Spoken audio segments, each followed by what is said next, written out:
নির্ভয়ে আমি হাসিনা ফ্যাসিস্টের বিরুদ্ধে যুদ্ধ করেছি।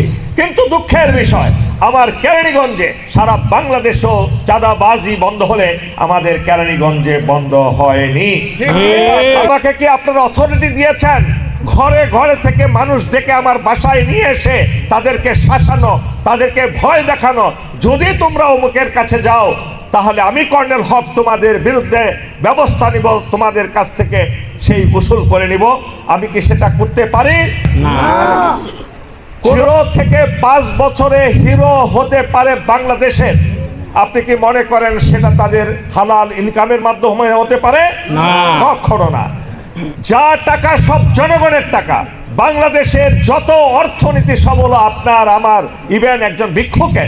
এখানে চাঁদাবাজি, জুলুম, নিপীড়ন, জায়গা দখল, খাস জমি দখল, ঘরে ঘরে হানা দিয়ে চাঁদাবাজি করা, দোকান মার্কেট, তারপরে আপনার কে ঘাট মাঠ সর্বত্র চাঁদাবাজি। এটা তো জাতীয়তাবাদী দলের সম্পূর্ণ বিরুদ্ধে কাজ। বিসমিল্লাহির রহমানির রহিম। মঞ্চে উপবিষ্ট অত্র কেরানীগঞ্জের এবং ঢাকা 2 নির্বাচনী এলাকার বিভিন্ন স্থান থেকে আগত নেতৃবৃন্দ, আমার সামনে উপবিষ্ট অনেক ওলামায়ে কেরাম আছেন, এখানে আমার মুরব্বী আছেন, আমার আত্মীয় স্বজন আছেন এবং খলামুড়া তথা অত্র এলাকার সকল সুপ্রিয় উপস্থিতিবৃন্দ, আসসালামু আলাইকুম। সর্বপ্রথম আমি মহান আল্লাহর কাছে, পরম করুণাময় সর্বশক্তিমান আল্লাহর কাছে তাদের জন্য দোয়া করছি যারা বিগত জুলাই আগস্টের বিপ্লবের মাধ্যমে তাদের নিজেদের জীবন বিলিয়ে দিয়ে অসংখ্য লোক আহত হয়ে এই মুক্তির পথ খুলে দিয়েছে।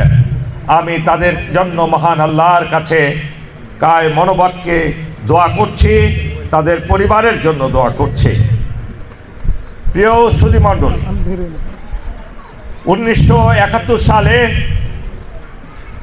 তৎকালীন সময়ে পাকিস্তান সামরিক বাহিনীর মেজর জিয়াউর রহমান, আপনারা জানেন 25শে মার্চ, এই মার্চ মাস যখন তিনি ঘোষণা করেছিলেন উই রিভল্ট, এবং তার সেই রিভল্ট দিয়েই শুরু হয়েছিল স্বাধীনতা যুদ্ধ, মুক্তির যুদ্ধ। সেখানেই শেষ নয়, একদিন পর কালুরঘাট বেতারকান্ড থেকে তিনি স্বাধীনতার ঘোষণা দিয়েছিলেন। আমাদের যারা আমরা তখন ছিলাম দেখেছি স্বাধীনতা যুদ্ধ কেন করেছিলাম।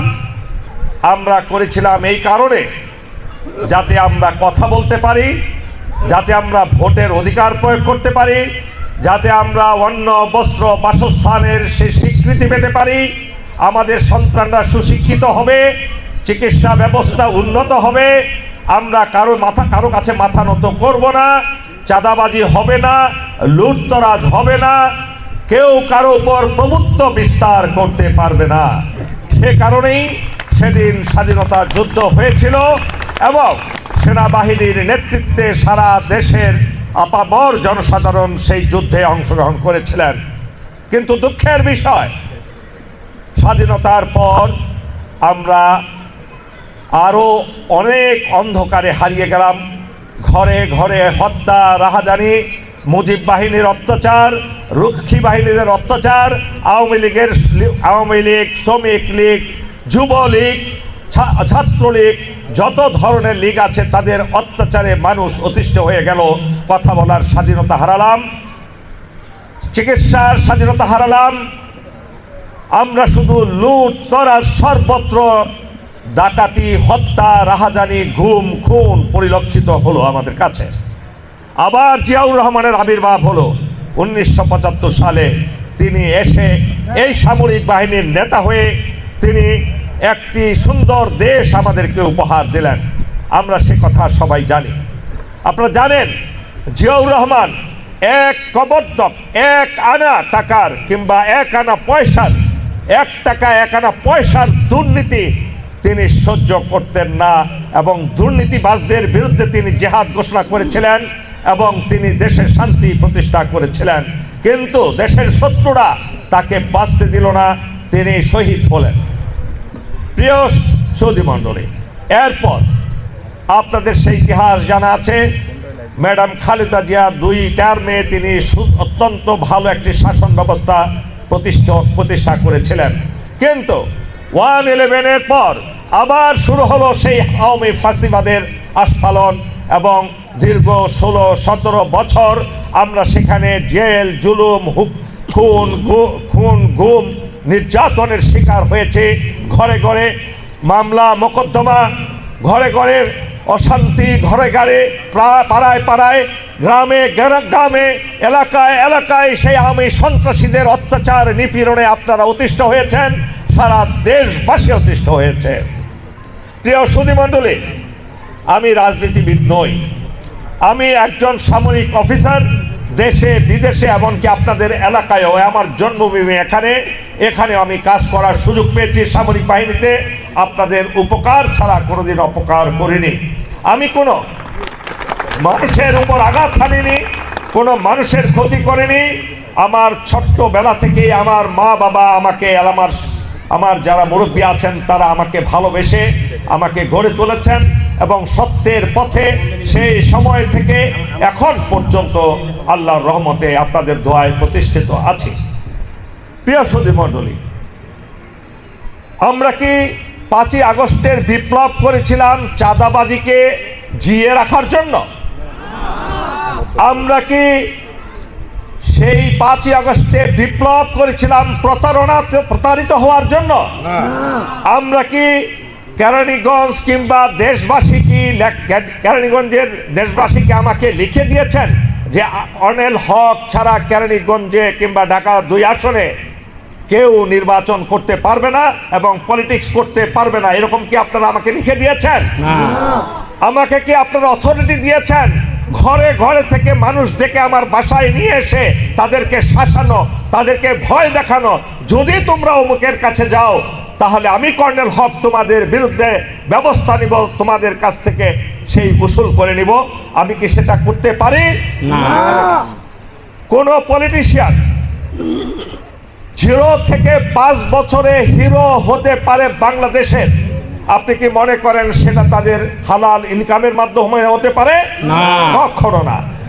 যা টাকা সব জনগণের টাকা। বাংলাদেশের যত অর্থনীতি সব হলো আপনার আমার, ইভেন একজন ভিক্ষুকে। এখানে চাঁদাবাজি, জুলুম, নিপীড়ন, জায়গা দখল, খাস জমি দখল, ঘরে ঘরে হানা দিয়ে চাঁদাবাজি করা, দোকান মার্কেট, তারপরে আপনার কে ঘাট মাঠ সর্বত্র চাঁদাবাজি। এটা তো জাতীয়তাবাদী দলের সম্পূর্ণ বিরুদ্ধে কাজ। আমাদের মহান নেতা জিয়াউর রহমান তিনি এমন আদর্শ রেখে গেছেন আমাদের সামনে, তিনি এই ধরনের সকল অপরাধ থেকে দলকে মুক্ত রেখেছেন এবং একইভাবে জনাব তারেক রহমানও সেই কাজটি করছেন।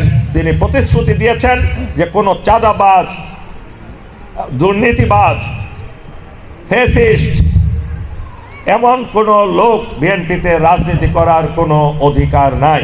এটা আপনারা সবাই জানেন। আমি রাজনীতি করতে এখানে আসিনি। আমি আমার জন্মস্থানে রাজনীতি না করলেও আমি আমার জন্মস্থানের সেবা করা আমার জন্য একটা বিশাল দায়িত্ব, এটা ফরজ।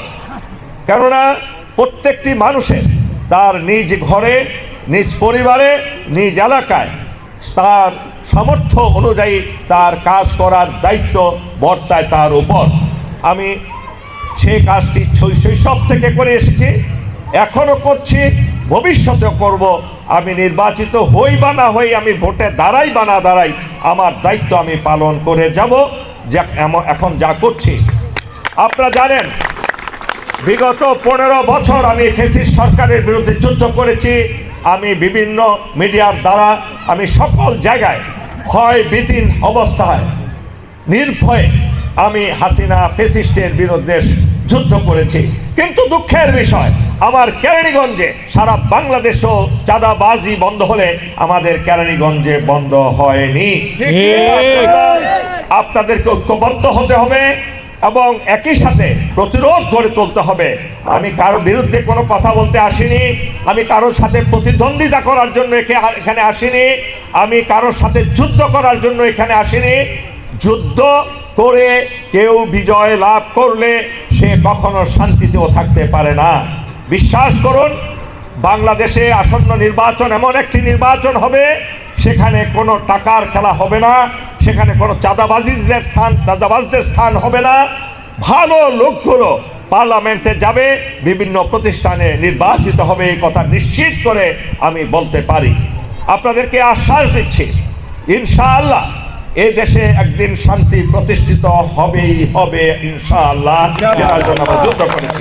একইভাবে কেরানীগঞ্জ যাতে শিক্ষার আলোতে আলোকিত হতে পারে, ঘরে ঘরে সরকারি চাকরিজীবী থাকতে পারে, ঘরে ঘরে বিদেশে সুশিক্ষিত হয়ে যাওয়ার লোক থাকতে পারে, বিনা টাকায়, বিনা অর্থে, বিনা দালালিতে যাতে কেরানীগঞ্জের লোক বিদেশে যেতে পারে এবং রাস্তাঘাট উন্নয়ন, স্কুল কলেজ বিশ্ববিদ্যালয়ের শিক্ষা ব্যবস্থা যাতে আরো অনেক উন্নত হতে পারে, সেজন্য আপনাদের সবাইকে কাজ করতে হবে ইনশাআল্লাহ। একা কারো পক্ষে সম্ভব নয়। আমি আপনাদের আহ্বান করব, নামাজের টাইম চলে যাচ্ছে, আমি বেশি কথা বলতে চাই না। আপনাদেরকে শুধু আপনারা যে সাহস, শেষ যে শক্তি নিয়ে আজকে এখানে এসেছেন, আমি আপনাদের জন্য দোয়া করি। আপনাদেরকে ভয় ভীতি দেখানো হয়েছে, আপনাদেরকে বাড়িতে নিয়ে ডেকে হুমকি দেওয়া হচ্ছে, এটা কি কোনো রাজনীতিবিদ পারে? গণতন্ত্র কি এই কথা বলে? বলে না।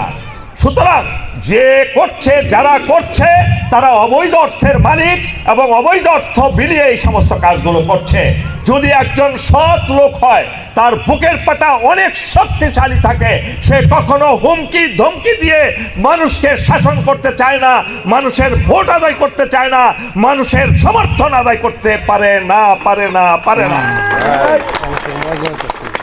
আপনাদের দৃঢ় কণ্ঠে বলতে চাই, যেই নির্বাচনে দাঁড়াক না কেন, আপনারা সৎ লোকটিকে বেছে নেবেন, আপনারা দুর্নীতিবাজকে বেছে নেবেন না। যারা সরকারিভাবে অযোগ্য, তারা কি সৎ আসে বলতে পারবে? আপনারা সত্য কথা বলুন। যারা দুর্নীতিবাজ, তারা কি আপনাকে বলতে পারবে, উপদেশ দিতে পারবে?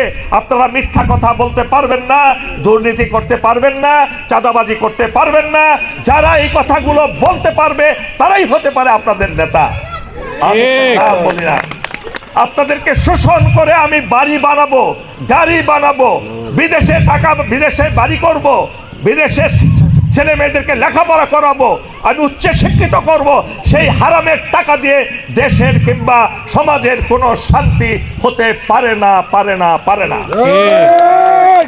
যারা ভুল পথে আছেন, আমি অনুরোধ করব, পথ একটা, সত্যের পথ, আল্লাহর পথ, সত্যর পথ একটা, আর একটা হলো শয়তানের পথ।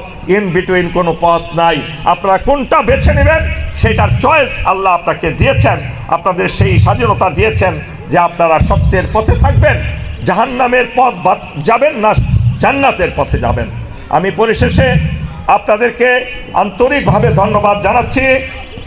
আপনারা আমার জন্য দোয়া করবেন এবং আপনারাও নিজেদের জীবনকে সুন্দর পথে পরিচালিত করেন এবং মানুষের জন্য ভালোবাসা, দয়া, সহমর্মিতা আপনাদের মনে জাগ্রত হোক।